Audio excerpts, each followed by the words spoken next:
terlebih dahulu. Silakan ketua kelasnya dipimpin doanya.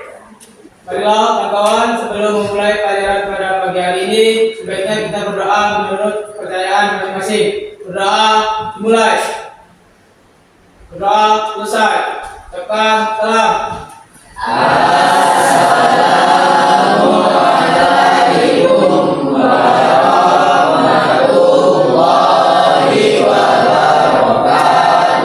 Waalaikumsalam warahmatullahi wabarakatuh. Oke Bu, absen dulu ya. Ya Bu. Ahmad Rifai, Ada Bu. Ayuni. Nah, sebelum pelajaran dimulai, Ibu akan mengingatkan kembali kesepakatan belajar kita ya. Masih ingat nggak kesepakatan belajar yang sudah kita buat? Jadi ada 6 kesepakatan. Yang pertama apa? Waktu, artinya kita datang harus tepat waktu. Kemudian yang kedua, tidak boleh menggunakan HP. Jadi kalau misalnya bertanya atau ingin izin keluar, kalian biasakan mengangkat tangan terlebih dahulu. Jika sudah diberi izin, baru kalau mengungkapkan pendapat silakan mengungkapkan pendapat. Kemudian yang keempat apa? Mendengarkan. Artinya apa? Kita harus saling mendengarkan. Misalnya saya berbicara, kalian harus mendengarkan. Jadi kalau giliran kalian yang berbicara, maka saya yang akan mendengarkan. Kemudian yang kelima, saling membantu ya. Jadi nanti kalau temannya merasa kesulitan di dalam mengerjakan tugas, silakan dibantu, tapi bukan langsung dikasih contekan, tapi diarahkan temannya bagaimana cara mengerjakan dengan baik. Kemudian yang terakhir, mengerjakan tugas tepat waktu. Nah, pada pertemuan sebelumnya kita sudah pernah belajar yaitu kebutuhan. Ada yang masih ingat nggak kebutuhan itu apa? Silakan yuk. Segala sesuatu yang diperlukan manusia dalam rangka keseharian selama hidup dengan mencapai taraf hidup sejahtera. Ada yang lain? Kebutuhan? Apa?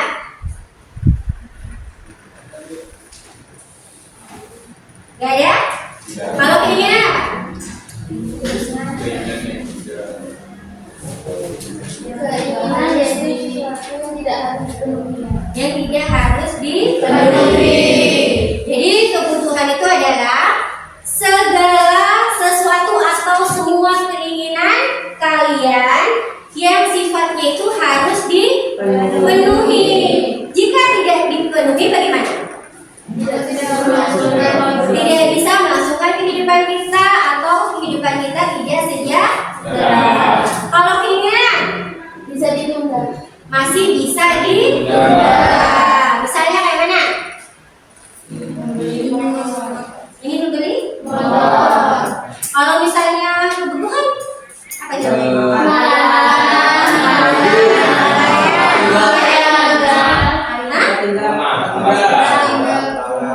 Sandang, papan, makan, tempat tinggal, kemudian pakaian. Itu merupakan kebutuhan. Kalau kita tidak makan, bisa nggak melanjutkan kehidupan kita? Tidak. Bisa. Tapi mati. Artinya tidak bisa. Artinya tidak bisa ya. Bisa makannya cuma sehari doang. Kalau makannya satu hari satu kali, Ya. kira-kira bakal kena penyakit nggak? Pasti mengganggu kesehatan. Lama-lama kayak mana? Kalau satu hari makannya cuma satu kali, kurus kering. Nanti akan ada penyakit emah. Dari emah menjadi makroni. Dari makroni sampai ke berkurang. Ya. Artinya kita tidak tidak bisa menunda makan ya. Jadi kalau kita sudah lapar itu bisa makan. Tapi kalau kita membeli motor kayak gimana?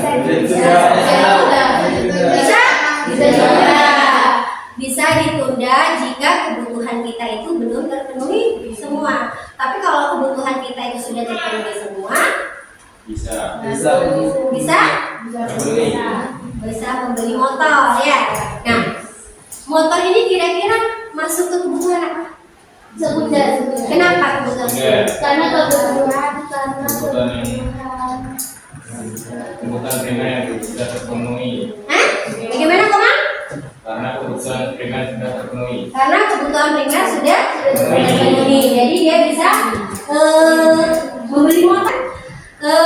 Tujuan pembelajaran kita yaitu pertama adalah peserta didik dapat membedakan dengan jelas antara kebutuhan dan keinginan. Yang kedua itu adalah peserta didik dapat menganalisis konsep kelampaan dalam kehidupan sehari-hari. Nah, manfaat mempelajari materi kelampaan ini itu agar kita lebih bijak sebagai manusia. Itu bijaknya memanfaatkan segala sumber daya, baik itu sumber daya alam, sumber daya energi, ataupun makanan sehingga tidak terbuang sia-sia. Nah, rencana pembelajaran kita ini seperti yang Ibu katakan di minggu lalu, kita akan berdiskusi ya sesuai kelompoknya. Nanti saya akan bagi kelompoknya ya. Selamat pagi. Luar biasa. Ekonomi pasti bisa. Oke, harapan saya kalian semua bisa belajar ekonomi ini dengan semangat dan lebih baik ya. Sebelum itu kita ice breaking terlebih dahulu ya.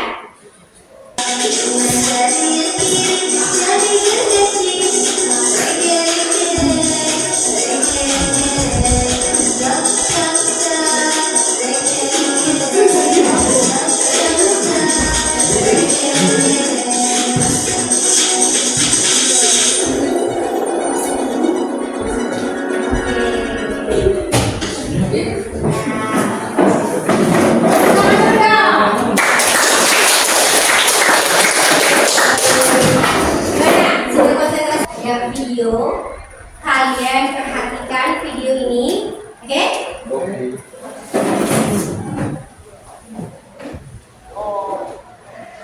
Pemirsa, kita ke berita lainnya, di mana musim kemarau di Kabupaten Wonogiri, Jawa Tengah masuk masa puncaknya yang mengakibatkan 14 kecamatan mengalami krisis air bersih.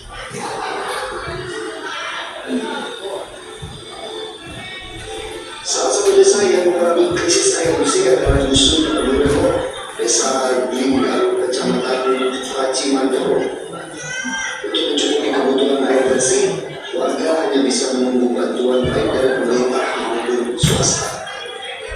Bantuan mati air bersih dari PSI Wonogiri yang datang langsung diserbu warga dengan membawa ember, jerigen dan juga galon plastik.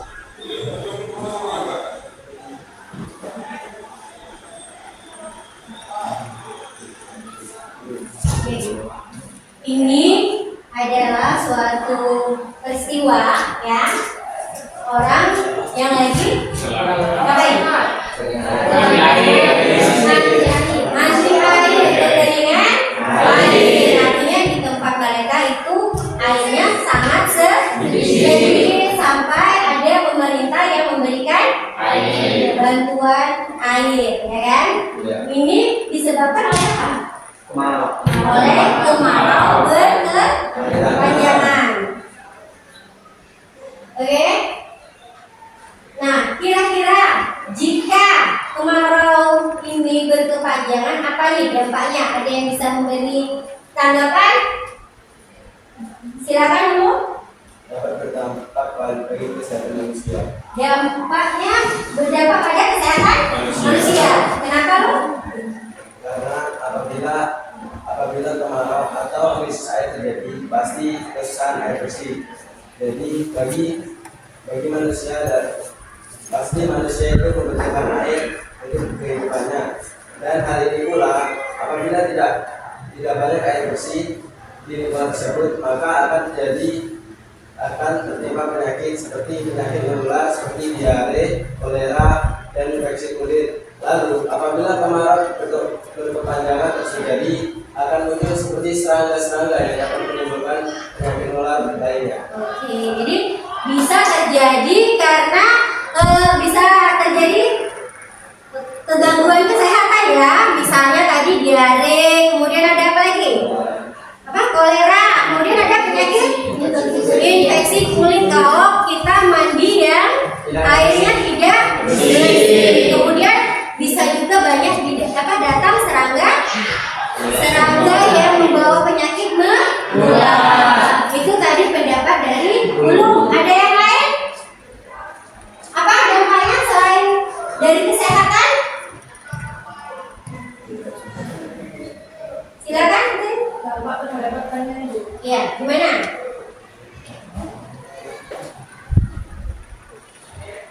Dampak terhadap pertanian contohnya adalah gagal panen. Gagal panen, kenapa nanti bisa gagal panen? Kekurangan air berdampak langsung pada produksi pangan karena tanaman tidak dapat tumbuh tanpa irigasi yang cukup. Hal tersebut juga menimbulkan kekurangan hasil panen. Oke, jadi menurut Ente itu bisa karena gagal panen, ya kan? Karena kekurangan air.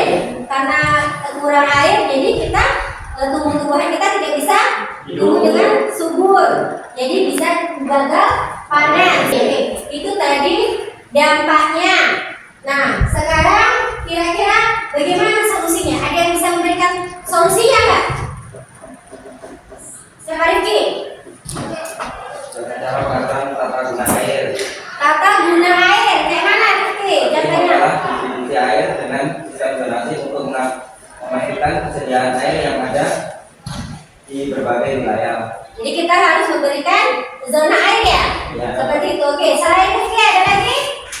Silakan Dedes. Seperti pengembangan waduk dan penampungan air. Pengembangan waduk dan penampungan air. Kenapa? Itu penampungan waduk dan bendungan untuk menyimpan air selama musim hujan dapat digunakan saat musim kemarau. Oke, jadi kita bisa membuat bendungan terlebih dahulu ya untuk menyimpan air di musim hujan dan digunakan pada musim kemarau. Siapa lagi? Ada lagi? Ya silakan Faza. Kampanye hemat air yang mana Faza?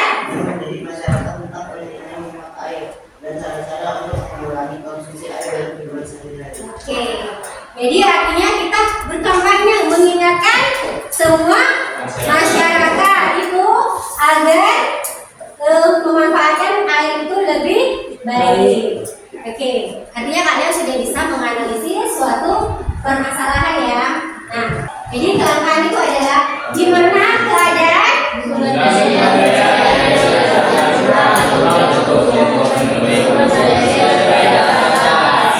Jadi kelangkaan itu adalah keadaan di mana jumlah sumber daya itu lebih sedikit dibandingkan kebutuhan manusia yang sifatnya tidak jelas. Tadi sudah ada contohnya apa? Airnya sedikit tapi kebutuhan manusianya itu sudah banyak sekali. Jadi airnya kurang sampai diberi bantuan oleh pemerintah dan itu pun masih kurang. Oke.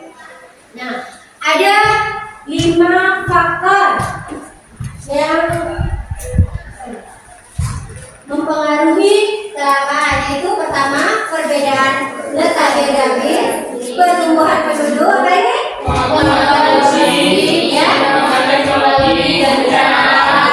Bencana alam. Oke. Ini adalah 5 faktor penyebab kelangkaan.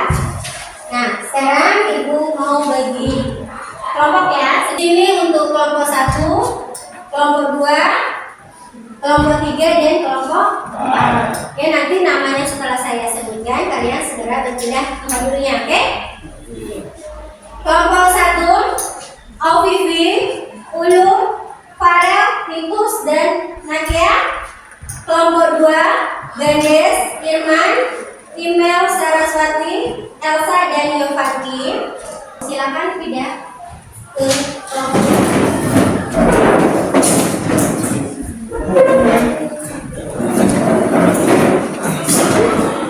semua? Nah ini ibu ada LKPD, di mana LKPD ini ada 2 kasus yang harus kalian ingatkan di dalam LKPD ini, oke? Nah di sini di dalamnya ada petunjuknya sudah. Bagaimana? Silakan dibaca. Dan nanti kalau kurang paham bisa tanya dengan saya, oke? Bisa dipahami?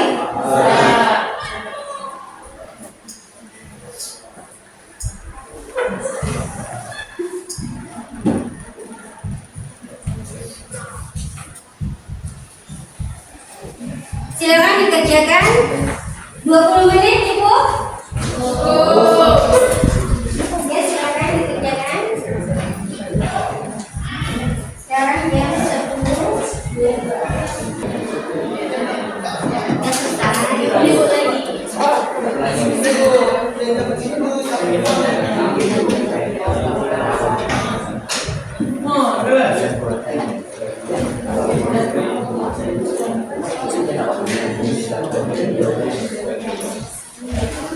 Habis di sini habis tiba-tiba di sini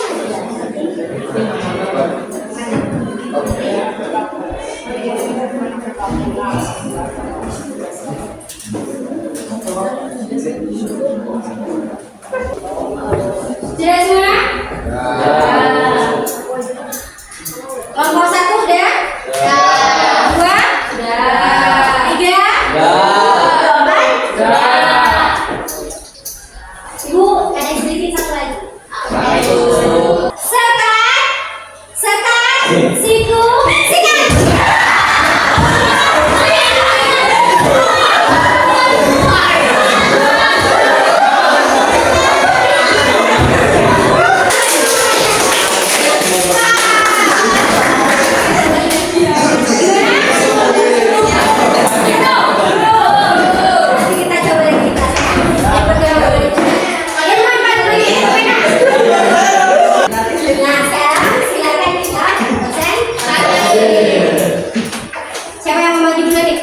Kelompok 3. Oke, silakan. Kelompok 3 siapa? Rifki. Ya.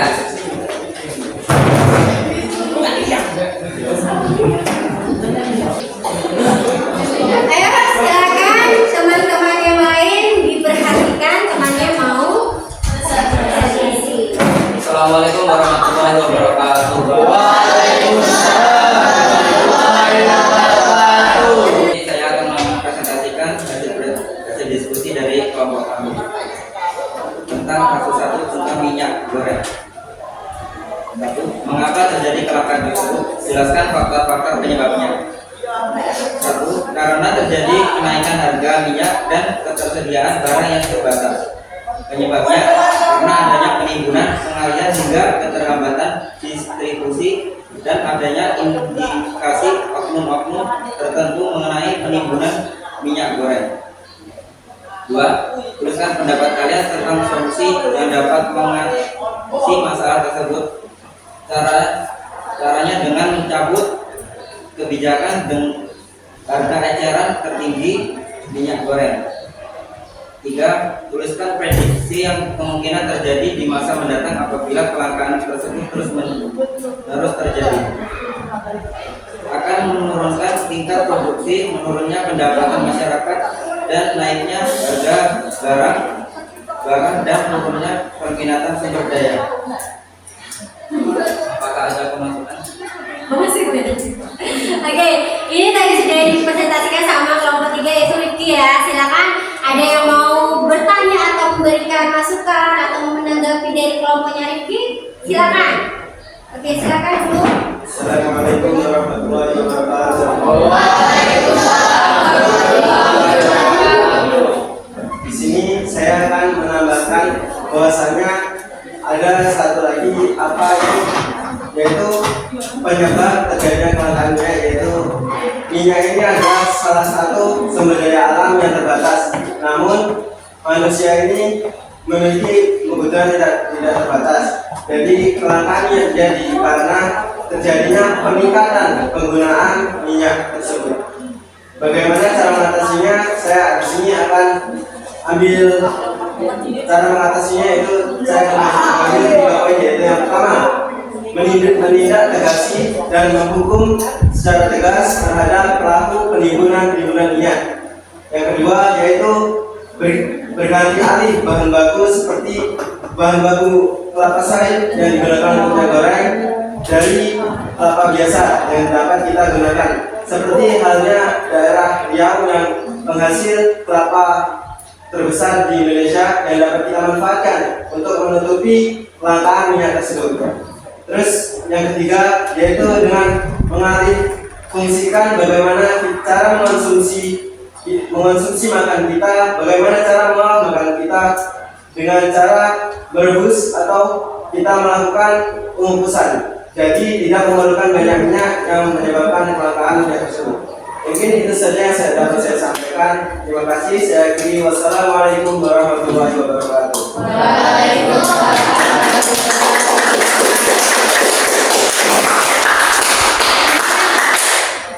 Gimana Rifki? Mau menanggapi menerima masukan dari si Ulum? Ada lagi? Ada yang berbeda? Ya silakan kelompok 2. Perkenalkan, nama saya Ibrahim Darmanto dari kelompok 2. Saya akan menambahkan solusi dari permasalahan minyak goreng. 1. Meningkatkan produksi minyak goreng. 2. Menghemat konsumsi minyak goreng. 3. Mengembangkan teknologi produksi. Semua jawaban itu benar ya, karena kita ini adalah menganalisis suatu kelangkaan minyak goreng, jadi kalian bisa memberikan solusinya. Artinya kalian sudah bisa, kalian sudah tahu dampaknya kalau terjadi kelangkaan minyak goreng, kemudian solusinya juga kalian sudah bisa memberikan. Contohnya dari kelompok 1 tadi memberikan misalnya apa? Mengganti minyak goreng itu dengan minyak kelapa. Kemudian dari kelompok 2 tadi apa? Menambah produksi ya? Dari kelompok 3 apa yang dari kelompok 4? Memperbanyak tanaman sawit. Oke. Bagaimana kelompok 1? Ada yang ingin memberikan tanggapan kayak kelompok 3 ya? Bagaimana? Tidak ada, oke. Artinya nanti bisa dituangkan atau kita tulis kembali di dalam apa?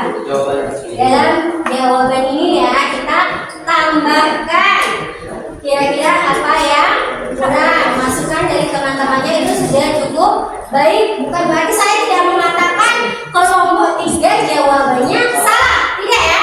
Karena di sini kita mencari tahu apa penyebab kelangkaan minyak goreng dan mencari dampaknya dan mencari solusinya. Kalian sudah mengetahui dampaknya itu seperti apa dan solusinya juga seperti apa. Oke, silakan duduk kelompok 3, tepuk tangan untuk kita semua. Assalamualaikum warahmatullahi wabarakatuh. Dari pembelajaran ini, apa yang bisa kita simpulkan dari pembelajaran ini? Silakan Ulum mau membantu menyimpulkan. Bagaimana Ulum? Menurut saya, kelangkaan adalah suatu hal atau suatu benda atau suatu barang yang kita butuhkan, namun jumlah barang tersebut atau benda tersebut itu sangat terbatas dan membuat kebutuhan manusia ini sangat minim untuk kita penuhi. Jadi kelangkaan itu adalah keadaan di mana sumber dayanya itu terbatas, sedangkan kebutuhan kita ini, kebutuhan manusia itu tidak terbatas. Tadi ada berapa faktor-faktor penyebab kelangkaan? Ada 5. Apa saja? Letak geografis,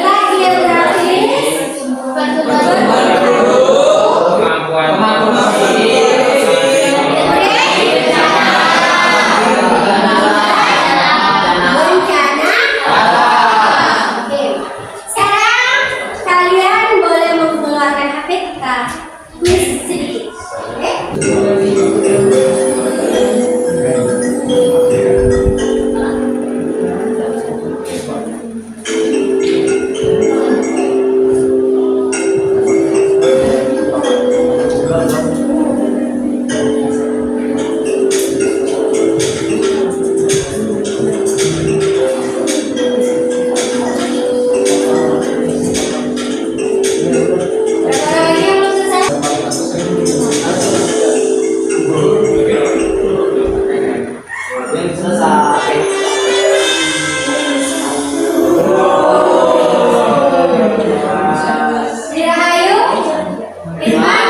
Yang lain juga nilainya udah bagus semua kan?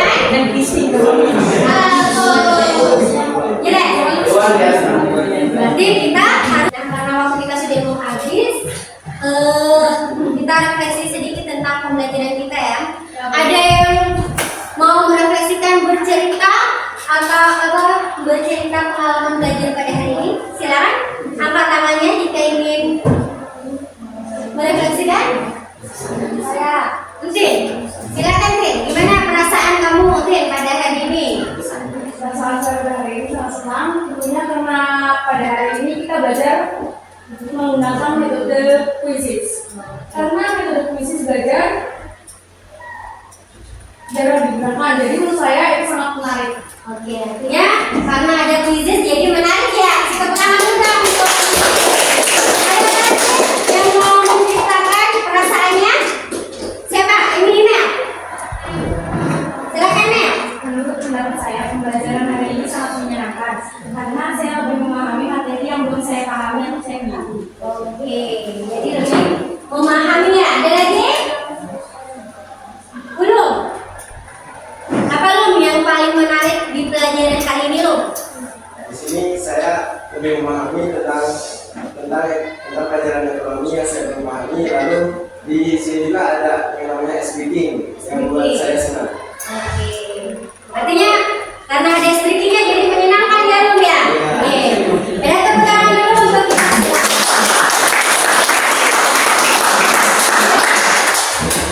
Sekarang Ibu ada tugas untuk kalian, tugas kelompok ya. Kelompoknya masih sama seperti kelompok ini. Jadi tugas kalian itu mengamati di lingkungan kalian.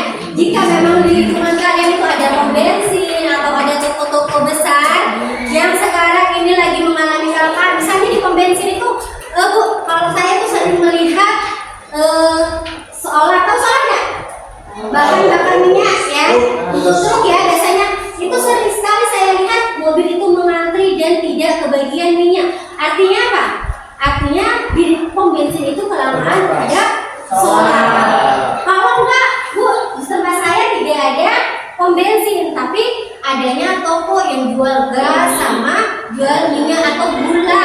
Waktu itu juga pernah terjadi kelangkaan harga gula, harga minyak, harga gas itu pernah naik dan sulit untuk didapatkan. Jadi tugas kalian itu wawancara sama pemilik toko atau pom bensinnya, ya kan? Kalian bisa membuat sebuah laporan. Laporannya itu bisa berupa tertulis, video atau langsung wawancara atau rekam suara. Jadi menurut kalian enaknya yang mana? Saya pinginnya video, Bu, silakan. Mau saya pinginnya laporan tertulis juga silakan. Bisa dipahami? Bisa. Nah, kalau bisa dipahami, jangan lupa belajar untuk pertemuan yang akan datang, yaitu materi prioritas. Ya. Jadi kalian belajar sehingga ketika kita belajar pertemuan berikutnya kalian sudah tahu, sudah punya ilmunya. Sampai di sini ada yang bertanya kan? Iya ya? Oke. Sebelum pembelajaran ini kita tutup, kita berdoa terlebih dahulu ya. Silakan ketua kelasnya. Baiklah kawan-kawan, sebelum mengakhiri pelajaran pada siang hari ini, sebaiknya kita berdoa menurut percayaan masing-masing. Berdoa dimulai.